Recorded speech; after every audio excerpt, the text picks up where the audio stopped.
Hey hi! నేను రియా. పూర్వకాలంలో మగపిల్లలు పుట్టడానికి మాత్రమే ఒక వైల్డ్ ఐడియా ఫాలో అయ్యేవాళ్ళంట తెలుసా మీకు?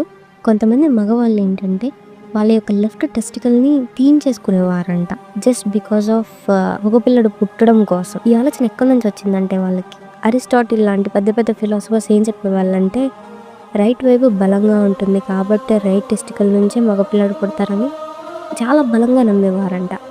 కానీ మనకు సైన్స్ ఏం చెప్తుంది? మగపిల్లడు పుడతాడా? ఆడపిల్లలు పుడతారా? అనేది 2 టెస్టికల్స్ పైన కాదు.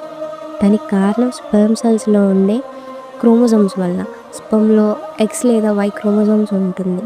ఈ జెనెటిక్ కాంబినేషన్ మీదనే జెండర్ అనేది డిసైడ్ అవుతుంది. సో, పాత రోజుల్లో ఆ బిలీఫ్ అనేది ఒక పెద్ద మిత్. సైన్స్ లేకపోతే మనుషులు ఎంత వియర్డ్‌గా ఆలోచించేవాళ్ళు కదా! సో, ఇలాంటి మరిన్ని ఇంట్రెస్టింగ్ ఫ్యాక్ట్స్ కోసం మళ్ళీ కలుద్దాం. Bye bye.